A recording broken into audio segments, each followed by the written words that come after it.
Can you hear me, Alison? And then I'll mute myself.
Good news. Can you hear me okay?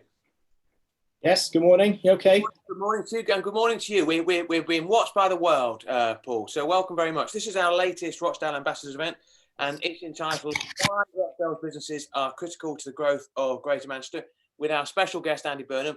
Andy's dealing with a few things at the moment, but we have promised that he's going to be joining us anytime soon. If he's not, I'll be interviewing Paul Dixon about his life and his commitment and his contribution to Rochdale over the years. So stay tuned. It's well worth a listen as well. I should say that, needless to say, we're going to be talking about COVID-19, but the conversation won't be dominated by COVID-19 because there's so many more things going on in Rochdale than just talk of the pandemic. And we'll be talking about some of the businesses and some of the things that are happening in this fantastic borough of ours. The format today is we'll be hearing from Paul Dixon shortly, the chairman of This Is Rochdale, and he'll be followed by Steve Rumbelow, CEO of Rochdale Borough Council. Steve will stay on for an extra 2 hours if Andy Burnham's not here. So, get your life story out as well, if you would.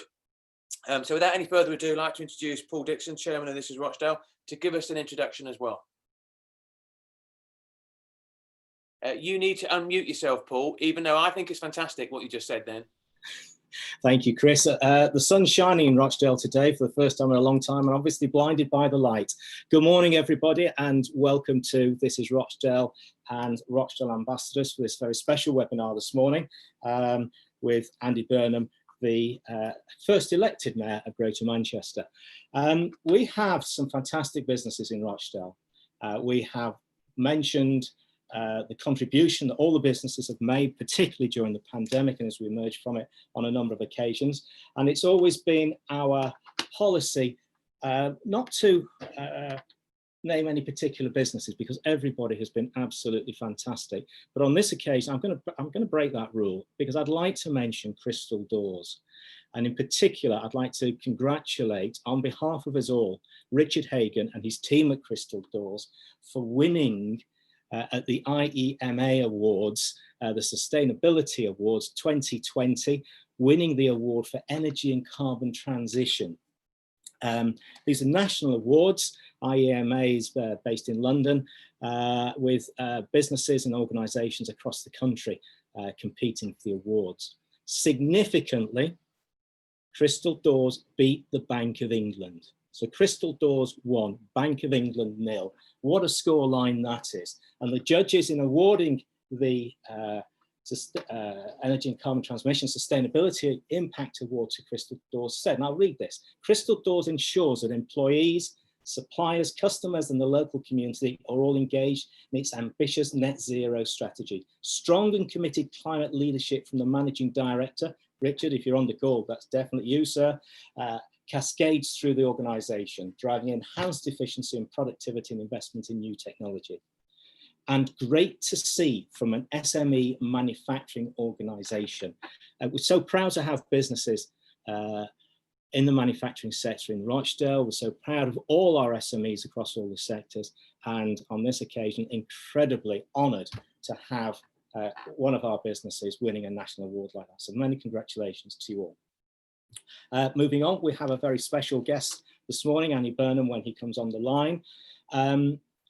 He was first elected, I believe, in 2017. And for all of those of you that might think that being a mayor is all about wearing a gold chain and cutting ribbons at garden fetes, please bear this in mind when we're listening to Andy. 2 weeks after he took office, the Manchester Arena bombing incident took place, and he had to lead Greater Manchester's response to that. 3 years later, as he's settling into what should be a fairly straightforward re-election campaign, up popped COVID and the pandemic, and he's had to deal with that. It's a tough job. He's very busy, and we're so lucky to have him joining us this morning. And it will be our pleasure to welcome him and our privilege to have him as a guest this morning. That's all from me. It's time to hand over to Dippy's temporary foster parent, otherwise known as our Chief Executive, Steve Rumbelow, for an update on what's going on across the borough.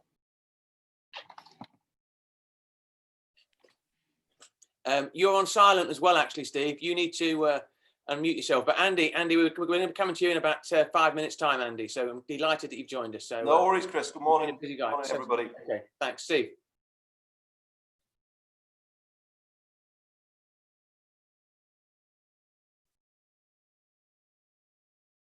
tell you what I'll do, Steve. I can't hear you, Steve, at the moment.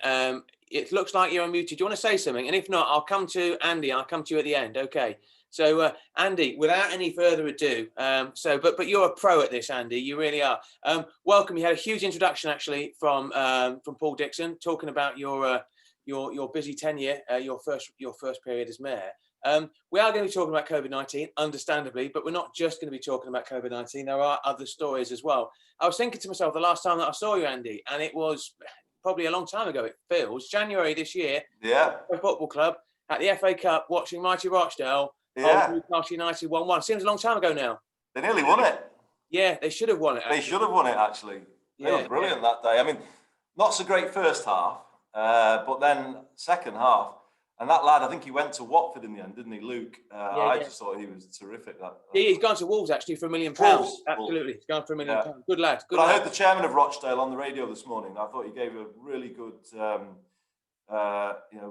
presentation about the situation facing lower league football clubs. And yeah, it's a big issue. It's a big issue. David, isn't it? David Bottomley. Yeah. Yeah, I thought he spoke really well, actually. And hopefully the powers that be in football are feeling the pressure, aren't they, to look after clubs at that level. But well done, David, is what I was feeling this morning. The one thing I'm going to try and do is avoid talking too much about football, because I know that's a big thing. Okay, sorry. Especially no, can we not talk about Everton for a little bit? Especially when Everton are top of the league. I'll hemorrhage votes, but still, I don't mind talking about Everton. We're losing you, David, unfortunately. We just sort of lost you there, Andy, for a second when you started talking about Everton. That's what happens in Rochdale. we cut it out. We cut this back noise out. It's an opportunity for people to find out a bit more about you as well, Andy, because they see the persona on the television, they hear you on the radio, etc., etc. There's a lot more to you than meets the eye, I think. And I was interested when I was looking through my notes yesterday. You joined the Labour Party. You were only 14 when you joined the Labour Party, apparently, after seeing a sticker which read, "Don't blame me, I voted Labour." Why did you come into politics for, Andy? It was that era that I was growing up in, the 1980s. I went to school in the Lee area, which I obviously came on to represent Chris in Parliament. I just remember how tough it was. There was a lot of lads who were my friends, whose dads were miners, who were out on strike, all of that, bringing tins of food in for them. And I remember vividly watching Boys from the Black Stuff with my mum and dad and asking lots of questions about it. So I just had a sense at that time that things weren't right, things weren't fair. Then I go to Cambridge, late 80s, and I see, oh my God, hang on a minute, there's people who live a totally different life in this country. And then I guess, and then another issue that I came on to deal with in later life, when I was 19 and at Cambridge, and back at home for the Easter holidays, Hillsborough happened, and a lot of my friends were at Hillsborough. And I guess living in that period and going through some of those experiences was quite politicizing for me. But the me of today, Chris, is not quite so tribal anymore. I kind of, in many ways, fell out a bit with the Labour Party over the years in terms of the way it operates. It's what I discovered in Westminster as Labour is as London-centric at times as the other parties. So I kind of been on a bit of a journey all the way through it. And I'm kind of come back to where I started, really, which is just passion for the Northwest, basically. That if you wanted to summarise where I'm coming from, and it's people, and that's what I'm trying to promote. When we were speaking at the Rochdale versus Newcastle game, you were very effusive in your praise of Rochdale as well. Spoke very much about the leadership in Rochdale, the transport links, logistics, etc. What's your perception of Rochdale? I think it's a place that is clearly on the up, and I think Steve's done and Alan have done a really good job around backing the town centre.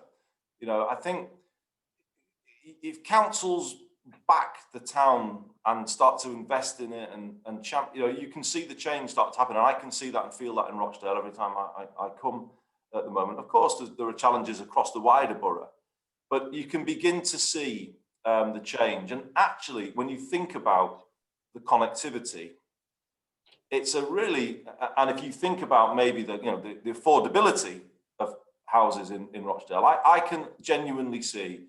You can see Stockport developing in a way to the south of Manchester, where it's trying to make more affordable properties for the younger generation. I think Rochdale can do that in the north, and I think the council deserves real credit for backing, its own town and investing in its own town and putting forward a vision which people are buying into. We're going to talk about the spatial framework, but not quite yet. when we do these conversations, we do them on a regular basis. The feedback we get is that, we're very positive. Rochdale is very, very positive as well. We can't avoid talking about COVID. So I'm going to ask a couple of questions about COVID, but then I'm going to go back onto business and some of the other things that are happening. When we look at the whole COVID story, it seems to have been around for years. It's 7-8 months now. Rochdale businesses are led the way in many respects. I mean, we just heard from Paul Dixon talking about Crystal Doors and what they were doing, in terms of helping out with the hospitals and the Nightingales. We've also got Hanson Springs, who've created springs, which have gone, into some of the technology to try and keep people alive as well. What can businesses in the room do in terms of when it comes to keeping the economy going as well? Because there's a fine balancing act, isn't there, between protecting the health of the country and protecting the economy of the country as well. How do we tread that path? It's a really tough balance, Chris, and we're on the horns of that dilemma today, to be honest. So the pressure is being piled on us to go into tier 3, but there is nowhere near a package of support to deal with the consequences of that.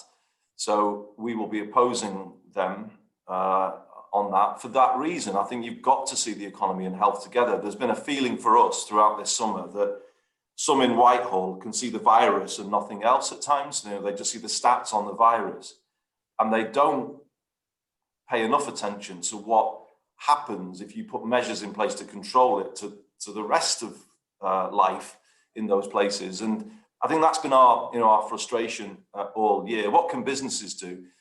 I mean, they are doing it really. I mean, you've mentioned how people have stepped up.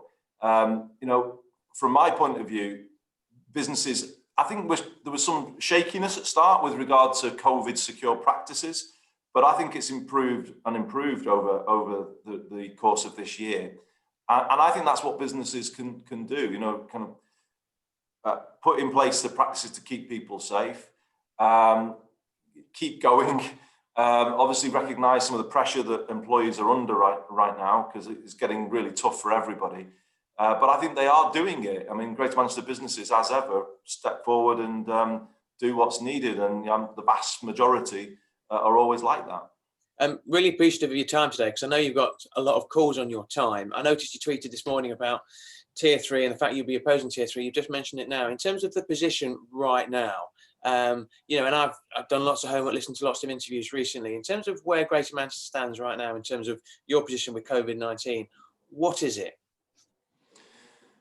So let me just explain this really clearly, because this is at the heart of the debate. We are not opposed, of course we're not, to taking measures to protect people's health. We did it in the summer. And I think sometimes people forget that Greater Manchester accepted restrictions back in July, and that was tough back then, but we did it obviously to protect people's health. So any suggestion that we're, ignoring the evidence or, not prepared to take tough decisions, well, that's just wrong, because it's not just me, it's the 10 leaders behind me, with me, we will do what we consider to be right. But let me get to the heart of your question, Chris, because it's really important, I think, that everybody understands this. This proposal for a tier 3, I think, was driven by the Treasury, who said they wouldn't back a national circuit break. And originally, the tier structures, when they were first presented to me, had no financial support attached to them, in the same way that the restrictions we've been living under since July have not come with any real financial support. And they've still had an impact on businesses, by the way. If you say you can't mix, it's going to affect footfall, isn't it, in the wider economy? But anyway, we got no help with that. And then they tried to come up with the 3 tiers, and there was no financial support. So together with other mayors, I said, no, we're not accepting that. And what we then got on Friday afternoon was, I would say, at best, a sort of minimal offer on a furlough scheme for hospitality workers from the Chancellor, which was 2/3 of their wages, in businesses forced to close. Now, this is the key, Chris. Businesses forced to close. If you close pubs and some restaurants, the supply chain will be decimated, won't they, around those businesses? But they wouldn't get any of that help. But actually, it got a little worse when you listened to the chief medical officer in Downing Street on Monday night, because he said, if tier 3 is to work, you can't do the minimum, i.e. pubs. You have to shut a lot of things for it to have an impact on the spread of the virus. So he was saying, hair salons, beauty, leisure, non-essential retail, the list goes on. And none of that is funded. None of that is funded at all. And the government is saying that's all a discretionary choice of local areas to close those kind of things. And this is the invidious position that we are in. Do what we need to do to control the virus, decimate the economy, save the economy, and then get risks that people will accuse us of letting the virus rip. It's impossible, Chris, to localize these kind of decisions in the middle of a national crisis like a pandemic. How you mentioned Rochdale, and you mentioned the regeneration that's taken place in the town centre recently. There's a big initiative going to be a big photo job today in terms of Bailey Street, which is being turned over into like a huge mural of mosaics, saying what Rochdale means to people. It's a really fun way, and it's a great way of attracting people into Rochdale as well. You mentioned the fact that the river's been opened up in Rochdale as well. We've got Rochdale Riverside opened, the retail and the leisure development opened in the middle of the pandemic as well. How important is it that town centres stay open though during these difficult times? I think it's really important. And actually for the towns outlying in Greater Manchester, I think there could be a beneficial impact, couldn't there, of people staying local or maybe mixing more home and commute. I think that this could work to the benefit of our towns, and it actually could make things like traffic more manageable. If people are mixing up their working life a little bit more, so good can come from this situation. In fact, good will come from this situation. I think coming out of it, we would want to see, an acceleration of development, particularly on some of the brownfield sites that we've got. We've clearly got an opportunity to increase house building, to create employment for people within particularly the green construction sector. So I'm optimistic actually about in the end where we might get to and how it might helpfully rebalance things, just to tilt things back in favour of the towns and the local high street. And I think Rochdale is really well placed now to benefit from that because of what it has done over recent years and everything I was talking about before, having that vision for the town and really then driving that forward as Alan and Steve have done. Hotwood Hall College, which is in Rochdale, have signed their own Build Back Better pledge. They've pledged to create 300 apprentices in Rochdale as well. What does Build Back Better look like for you? I think there's so many ways you could describe it. I think life is going to change. It's not pie in the sky. I think we are going to live differently, commute differently coming out of this, and that's build back better. Take advantage of a more balanced working life. I think we will see acceleration of progress towards a zero carbon Greater Manchester. I just think it's obvious that we should get on with things like retrofitting domestic and business properties to make them zero carbon. It's got to be done at some point. It will create thousands of jobs. So why don't we get on with that now? Why doesn't Hotwood Hall, I'm sure it is thinking about this, get on with putting in place those courses to equip people with the skills to retrofit and modern methods of construction, the green methods of construction. I think that is undoubtedly going to happen. We are currently consulting on a clean air zone for Greater Manchester. Appreciate that's tough now, because people will say, well, hang on a minute, we've been really struggling this year, and now you're potentially asking us to change our vehicles. Yes, that is true, but we are going to put in a lot of support for people to do that.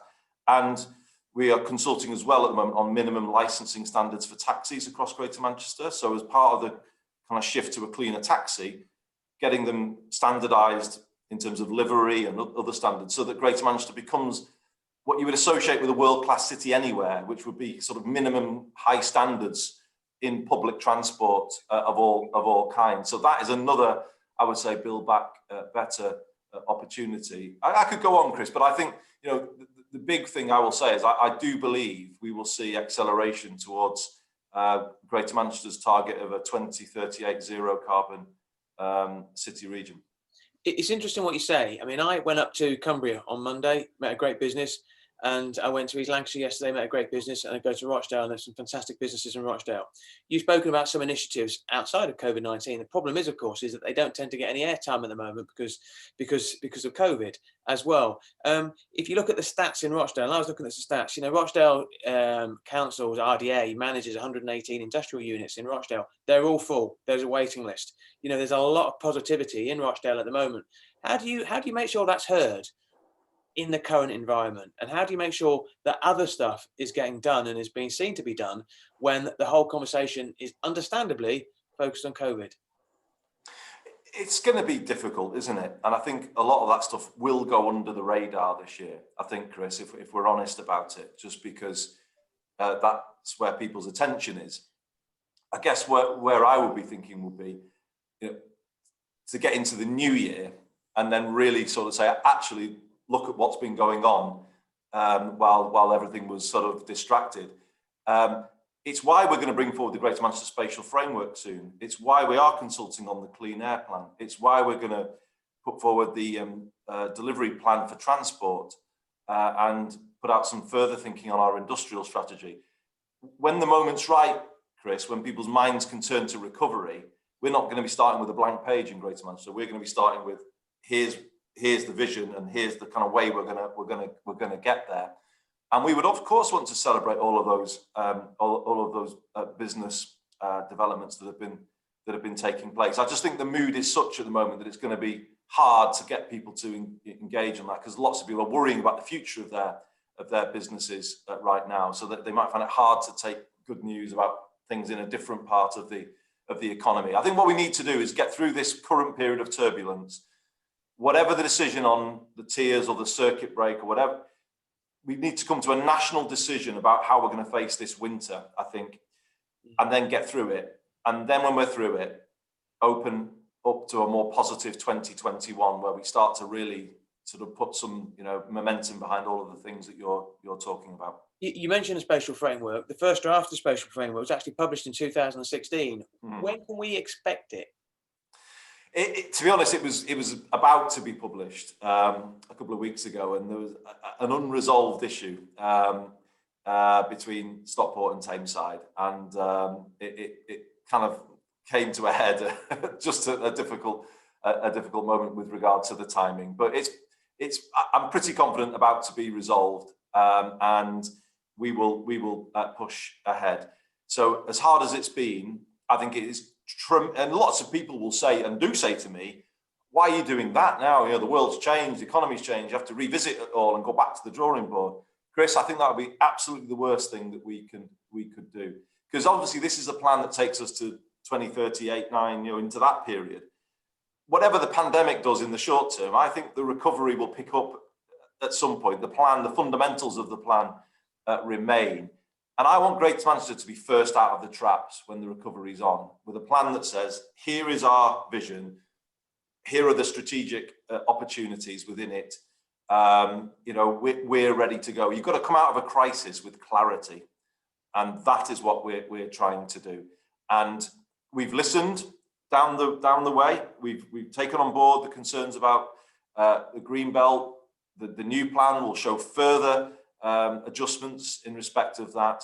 And then there'll be another consultation. So one last chance for people to sort of make final representations. But I'm confident that we will have a plan going into 2021. I mean, it's interesting because, you look at Rochdale's strengths and, advanced manufacturing, which I'll touch upon in a second, is a big strength. I think 16% of the economy is in the manufacturing sector. And there are a lot of positives in Rochdale as well. But if you look at the social economics of some of the boroughs in the north of Greater Manchester compared to some of the boroughs in the south, there is a disparity. Is that why the spatial framework is so important? And will that spatial framework narrow the gap between, the boroughs in the south and some of the boroughs in the north? I mean, that's one of the big arguments for it, because it's a strategic plan that allows you to prioritise certain areas for development. And it's interesting, because obviously a lot of the pressure sometimes comes from some of the boroughs in the south, but the plan allows them to build below their housing need, and therefore they get a good deal out of the plan, if you like, because they don't face all of the controversy about house building. So you know, I think the time has come for the GMSF to be sort of, you know, it's become a bit, you know, it's like as though it's got always got negativity around it. We've got to be a bit more confident and positive about this plan. It is a plan that allows us to prioritize areas and then prioritize them for the infrastructure that is needed to go in around those priority sites. If we left the 10 boroughs doing their own thing, all of them would have to build to their housing need, and we would not get the coordination in terms of infrastructure investment, and we wouldn't be able to if you like, tilt the burden of development towards the north of the city region. And although it's controversial, obviously the Northern Gateway is a prime site. I would say it's one of the UK's prime development sites, and we're not going to give it up lightly. You know, it's not going to go for low wage, low skill employment. We would have high ambitions for that, and I wouldn't want to overstate this. I think Steve might be able to give more detail on it because he was probably more involved in the conversations. But when Tesla were looking for a battery plant, you know, as I'm reliably informed, 2 sites were the last 2, Berlin and our site, the Northern Gateway. Now, I think it was always likely they were going to go to Berlin, so I wouldn't want to overplay that. But it just gives you a feeling of how sites like this are kind of really valuable and can attract that modern advanced manufacturing, which is the ambitions that we would have for that site, Chris. So the plan is critical, and I think we've got to stop being defensive about it and be a bit more positive about what it's trying to achieve. I'm glad you mentioned Tesla, because for a couple of reasons, really. You know, one is, and it's the word ambition. I think ambition is so important, especially at a time like this. I mean, Zen Internet, which is a Rochdale-based business, one of the biggest employers in Rochdale, just celebrated its 25th birthday. It's just achieved B Corp status as well. And there have been plans announced fairly recently, actually, for an Advanced Machinery and Productivity Institute, the AMPI, in Rochdale. It's going to be fantastic. You've seen the artist's impression, very, very futuristic. How important is ambition to a place like Rochdale? Massively. I just think to all of Greater Manchester, but also to Rochdale. I used to say this when I was the MP for Lee. You know, you started by asking me about the 80s and what we went through in that period, and the stuffing was knocked out of us, wasn't it? It was knocked out of these towns, and particularly that swathe of towns across the north of Greater Manchester. Every single one was kind of you know, brought to its knees, really.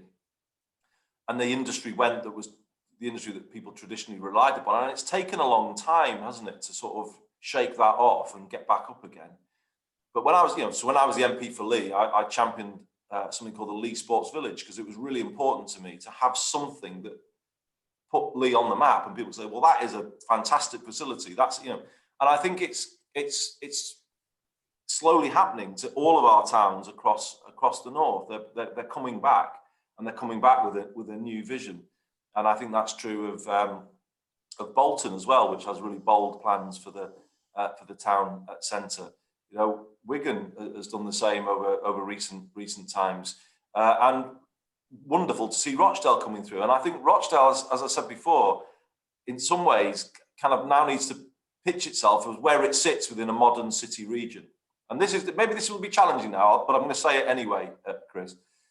There's been a bit at the time, you know, of kind of, we're Rochdale and people live and work in the borough.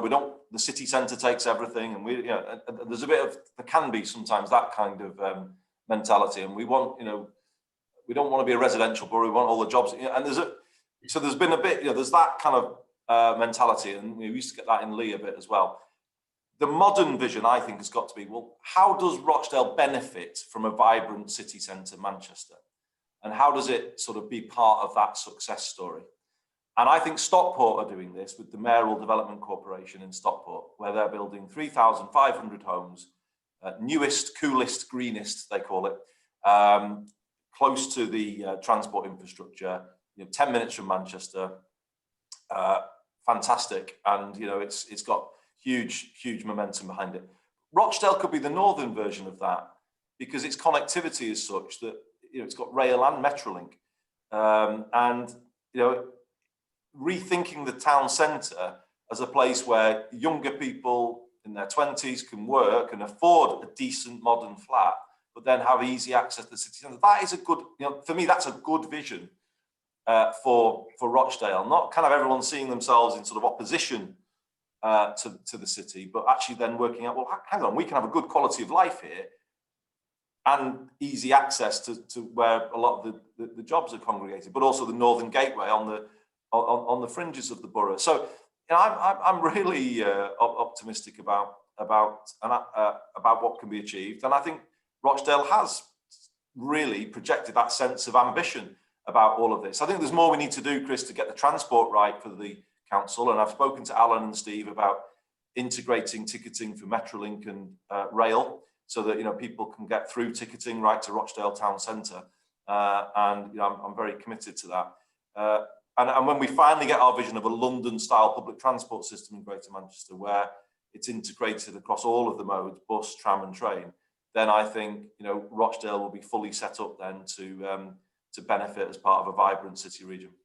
I agree with you, actually, in the sense that I don't think Rochdale's trying to compete. I don't think other boroughs are trying to compete with the centre of Manchester. But you mentioned earlier there's an opportunity in a strange way in terms of what COVID-19 has created, that it presents an opportunity to places on the outskirts of Manchester. There's a big development taking place at the moment, which is the Greater Manchester Fire Service Museum, which I had an impression of what it was. And then I saw a video from Councillor John Blundell, in which he basically looked behind the scenes. It's going to be fantastic. It's going to have flexible workspace. There's going to be an area like a community area as well. It's going to be amazing. You were involved in that. I think you helped the council buy it for a nominal rate as well. In terms of your role, do you see your role as acting as a catalyst for boroughs like Rochdale to achieve their ambitions? Is that what you see it as? Yeah, I'm not imposing a vision on Rochdale. I'm just trying to help the borough achieve the vision it has.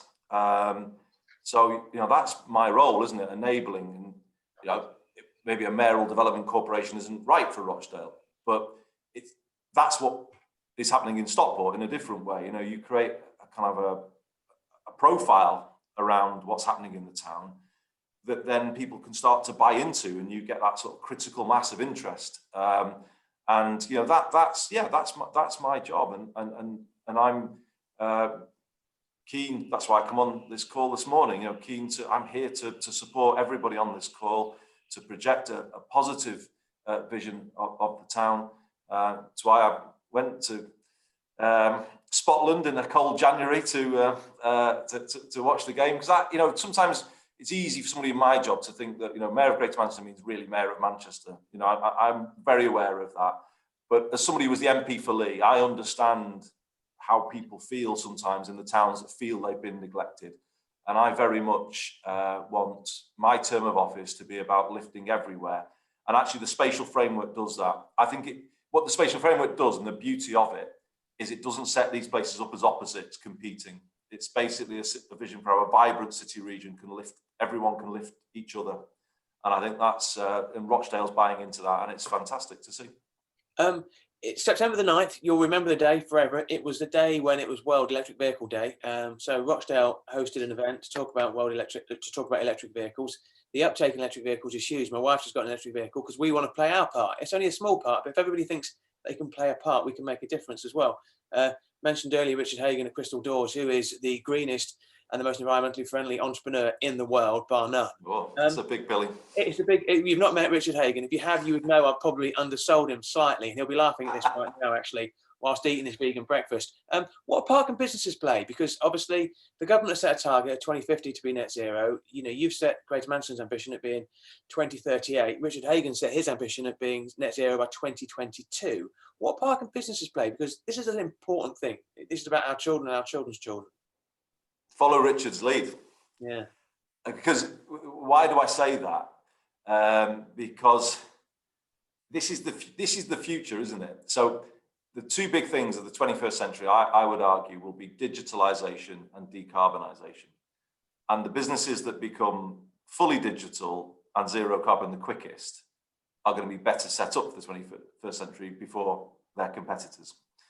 And I think as a city region, if all of our businesses buy into that, we will get the benefits of being the early adopters, because we will be the place where, the energy is with regard to this agenda. So when the rest of the UK catches up, because they're on a slower path towards zero carbon, they'll have to come here to tap into our expertise, our workforce, our businesses. That's the logic of what I'm trying to do, Chris. You know, when I first came in and said we wanted to go faster towards 2038, you know, maybe people are a bit like, well, that will be a burden on business, and that you've got to flip this, the kind of environmental debate, the climate debate around. I think it's a business opportunity, and the quicker you get there, the quicker you're set up, and then the more the benefits will flow. If you know, I was saying to you before about retrofitting properties. If we trained a generation of young people through Hotwood and other places to get the skills to go out there and do that, we've set them up with a job for a long time, because they'll be able to go to the other places surrounding Greater Manchester as they begin to catch up. You know, so this is about setting the place and the people up for the foreseeable, isn't it? Because we're in first in where the future is going to be, and that's what Manchester has always done in its history. Greater Manchester has always done, and it's about doing it again. So the more every business buys into that, the critical mass will build, and you know, we'll have true momentum towards 2038. Just to share something with you about, you know, I know sometimes these things can sound like a pipe dream when politicians put these sort of dates out there. Electricity North West have come to me and said that they are ready now to sign an agreement with us, the first of its kind in the country, to get a zero carbon grid by that date. They think they can do it. It requires investment, it requires backing from Ofgem. It's not a done deal, it's a complicated thing, but they think they can do it. And they're working with Cadent on a hydrogen element to that plan. But that's exciting, Chris, isn't it? Don't you think? I mean, that, yeah, absolutely. Yeah, you know, and this is some of the stuff that's happening behind the scenes at the moment that no one's shouting about, but I will be shouting about it next year when we've got that deal signed off with Electricity North West. So, you know, and then I think that's, you know, that's when you've got businesses big and small really making the pace then. When you look at it and say, well, I've changed my view slightly, you know, because sustainability, environment, it's good for business, it's good for your bottom line as well as being good, as well as being good for the environment as well. I can't just say actually that Richard Hagan of Crystal Doors has already produced a banner outside Crystal Doors which says that you know, Andy Burnham says, "Do what I do." That's what he's like. The Combined Authority in Greater Manchester wants Rochdale to be at the heart of the hub of innovation and inward investment in the north of Greater Manchester. How can Rochdale help to future-proof the Greater Manchester economy through science, research, and innovation? Central Manchester gets a lot of talk about innovation and the science that there is. How can Rochdale play its part in your view? I think it's what I said before: have the highest ambitions for the Northern Gateway. It would be easy, wouldn't it, to sort of take what you could get there in terms of what might go on that site. There'd be no end of people who want massive logistics sheds on that site. But I would say hold out for high ambitions on that site, in that sphere of green manufacturing, advanced manufacturing. That I think is that prize, if you kind of hold out for it, is going to deliver much more over the decades than, you know, perhaps just taking what we can get quickly on that side. I think I'm absolutely certain that Alan and Steve share the same vision. I know the University of Manchester are looking closely at that site as well, in terms of, you know, a research element to what might go on there, you know, an R&D element. I think that would be crucial component, because then you are bringing in real high skill, high wage employment. That I think is the right vision. The good news is that Steve Rumbelow, the problems we had with his sound system have resolved. So what's going to happen? I've got a few more questions to ask you. Then we've got some questions. He'll then come and disagree with everything I've said then, and then. I think it's a very clever move by Steve. He's deliberately. I know. I noticed that. That was like that Norman Collier sort of excuse. Absolutely, he's tried that one before. Actually, we've been sent some questions in advance. They're the questions I'm going to ask. Incidentally, you know, we've been sent a couple of questions during the event as well, but very mindful of time and keeping to time. There was a statistic in 2019 which said people in London get an average of £3,636 per person spent on transport, compared to £1,247 in the north. Do you think devolution in the north really exists when it comes to that sort of disparity? And I'm talking in particular about transport, but clearly there are bigger issues at play. See, this phrase levelling up, the government likes to sort of talk about distant projects in the future, you know, 2040. They can keep doing that if they want, but it will mean levelling up never means anything to the people of Rochdale. And the test I keep coming back to them with is, until a single bus ticket costs the same in Rochdale as it does in London, until that happens, we won't be levelled up. And currently, it can be £4 for a single bus journey compared to £1.50 in London. So until we have that London-style public transport system that puts a cap on what people can spend in any given day, no matter how many trams, buses and trains they catch, for me, that we will not be levelled up until we have that, because that is a public transport system that builds productivity, the competitiveness of London as a city.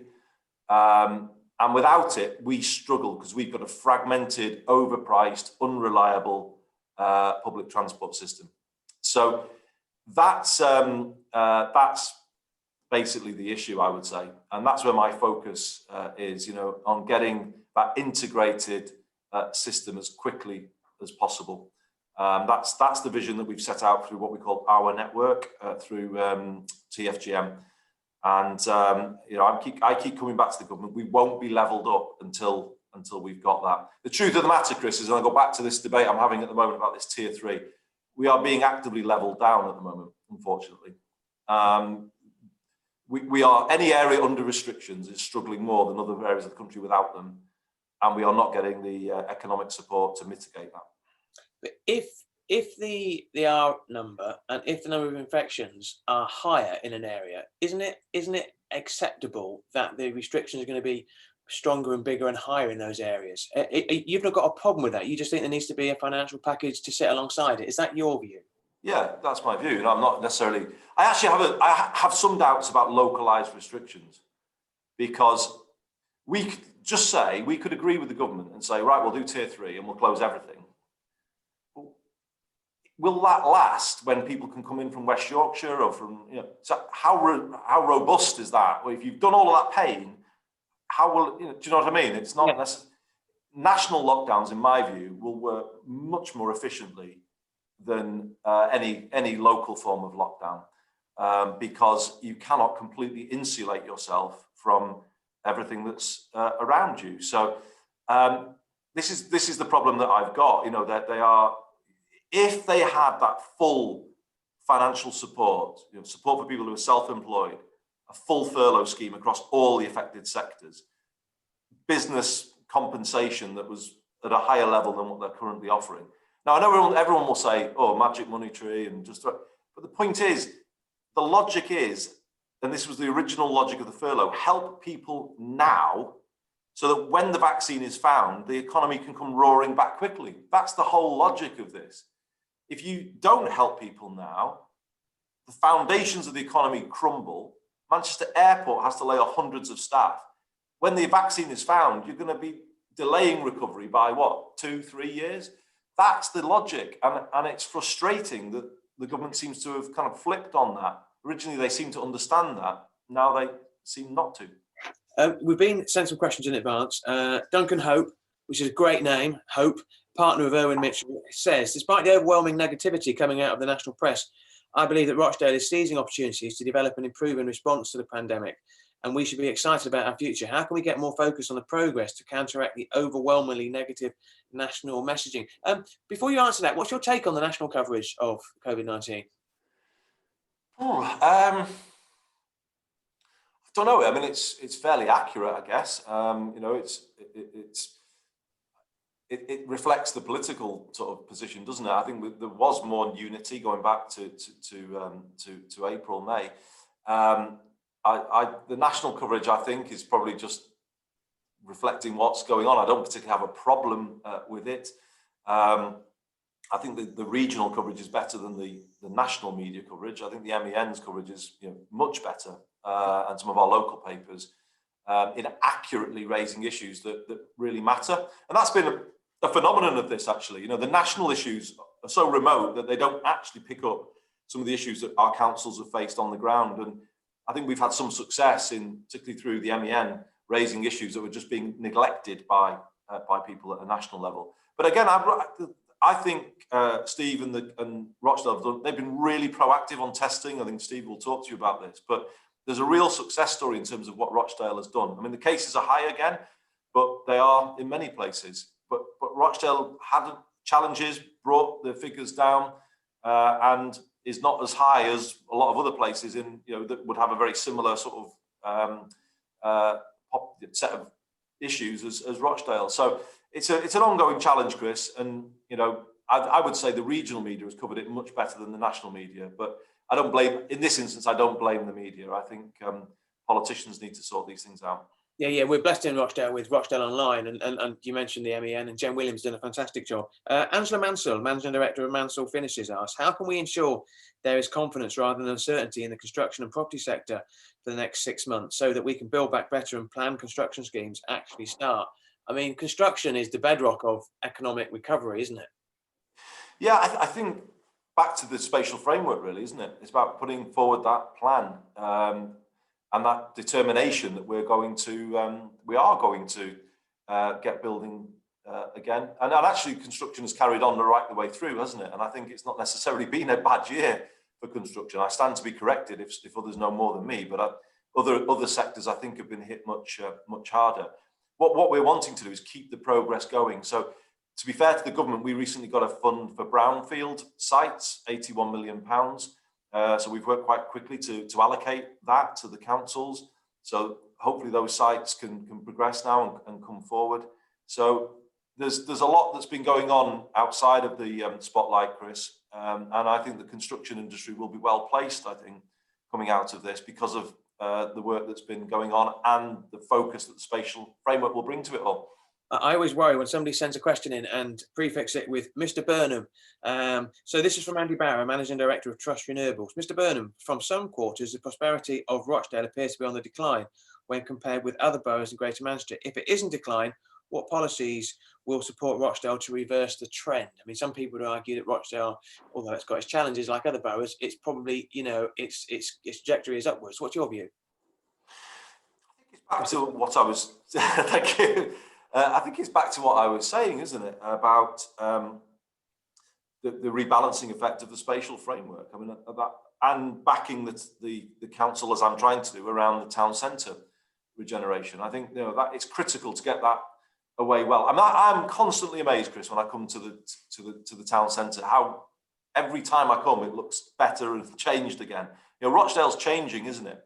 And I think what we've got to do is kind of make sure more and more people realise there's a new Rochdale emerging here as part of a vibrant city region. So, yes, Rochdale's had its challenges, and that's true of neighbours Oldham and other boroughs across the north. But what we as a combined authority want to do is to rebalance things. And the logic of the spatial framework is Rochdale will be prioritised for some of the infrastructure investment, which will then obviously keep this sort of success story building. That's what we're trying to do. We spoke about transport earlier. Last couple of questions. Majid Hussain of Halal Incorp asked a very good question. We need a direct connection by train from Rochdale to Manchester Airport. Are there any plans to create a direct train service to Manchester Airport from Rochdale train station? It's a little tricky, that one, because of the timetable chaos. If I just be honest with you, is it Majid? Sorry about that. I mean, it's tricky because some of those through trains to the airport have ended up clogging up city centre Manchester and causing some of the sort of the problems. So I think the rail industry is looking more at a shuttle service from city centre Manchester, which is probably not the answer that you want to hear. But I think the key is we've got to just get a basic level of reliability into train services, because people won't get a train to the airport if you cannot rely on it to get you there to check in time. So there's no point having services to the airport if they're never on time, because nobody will use them. So I think there's a big restructuring of the timetable coming in December 21, and that will, I think, it will separate out the Oxford Road corridor as more as a sort of a Thameslink northern service, and it will make the Victoria route more of a Trans-Pennine sort of route with a shuttle to the airport. Now, that's the thinking at the moment, Chris. I'm sorry if it's not the answer that Majid was looking for, but I'm just being honest. We've got to get reliability into the rail network because nobody will use it to get to the airport if we don't. Last three questions. He's been described as a little taste of Hollywood in Rochdale. Hotwood Dupree, if you've not met him, you need to meet him. Hotwood Dupree at Hotwood Hall Estate in Middleton. He asks, we are working to transform the 15th century Grade 2 listed Hotwood Hall Estate in Middleton into an internationally recognised arts and culture centre. How does Mr. Burnham view the recovery of the arts and culture sector in Greater Manchester following the pandemic? Well, can I start? We've never met, but I've heard so much about Mr. Dupree, and I think I need to say on this forum, thank you, really, on behalf of everybody, for the commitment that you've made. I know it's your ancestral family home, I think I'm right in saying, isn't it? And it's behind Hotwood Hall College, and I've followed it a little bit in the media of what you've been doing. It's an amazing commitment that you're making, and you know, we all owe you our thanks. It will. I don't know if it's complete yet, but I think it will be magnificent when it is. Brilliant what you're doing. The question was about the arts and culture, Chris, was it? Yeah, it was. Yeah, about the broader arts and culture sector. We're a city region that backs the arts and culture very significantly, and you know, we have increased some of the funding we've put in recently. And we're working really hard right now to support some of the cultural organisations that are struggling through the pandemic. So it's not easy, but we have made a financial commitment to them. You know, they're drawing down our grants early to try and keep them in business. But you know, arts and culture are critical to our city region. They bring in the visitors. It brings the vibrancy. You know, we are absolutely a place that believes in it. We need no one needs to persuade us of the value of culture. We understand it, we get it. We've got a town of culture idea. Bury was going to be our first town of culture. And I know their neighbours, I know their rivals, but we've agreed that Bury will be our first town of culture in 2021. They've got the likes of Elbow, Chris. They've got all kinds of things I can point to. So we're looking forward to Lisa Stansfield heading Rochdale Town of Culture at some point in the near future. So I would say to Hotwood to get that consortium together to get the bid in for Rochdale Town of Culture, and maybe. If you look out your window right now, you'll see a shining light over Rochdale. It's Hotwood Dupree has just smiled, so you've made him very, very happy. I think I probably would say if you want to ask for a personal taste, I would say the Cortinas should be your sort of your top sort of cultural offering if you really wanted to get some. I know that's Middleton, but that's a big shout out for the Middleton part of the borough here, and get the Cortinas front and centre. Well, you know, as loved by Andy Burnham, that's going to be their new tagline as well. Andy, I'm very, very mindful of your time. Thanks very much for giving us. Chris. I wish you everything and all the best for everything going forward. We're going to come to Steve Rumblow now, but thanks very much. Great stuff. Thanks everybody. Enjoyed it. Okay. Steve, I hope the sound system's working now. We did think it was a sinister plot that you could have the last word, but I know that's not what you do. Do you want to give us a summary in terms of an update on where we are with Rochdale? Now, Steve, unfortunately, this sound isn't working, but I've got an idea. I've got an idea. One way to do it, incidentally, would be to phone up and to hear you, but I can't hear you unless anybody else can. It is Steve Rumblow is the co-host now, so that's a good sign. So you're in charge, so you should be able to control your own sound system as well. Now I could do sign language, but if I was that way inclined, but I'm not. So Steve, can you say anything? Can you hear anything?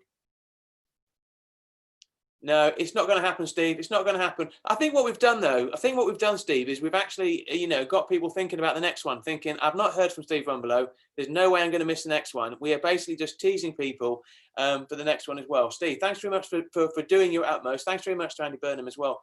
Thanks very much to Paul Dixon, as always, for setting the scene as well. I mean, I don't know about you, but I feel that there's so much positivity comes from the Rochdale Ambassadors events. I think it's really important we talk about things other than COVID as well. And, you know, I looked at the numbers, actually. We had 153 people at one point logging on to this event, you know, which is nearly, you know, which we're 200 people registered. To get 3/4 of those people signing up and wanting to listen is phenomenal as well. So thanks very much for joining us as well. Keep flying the flag for Rochdale in the north. Thanks very much to Andy Burnham as well. And thanks very much for Alison Salas for pulling the strings behind the scenes. Thank you very much.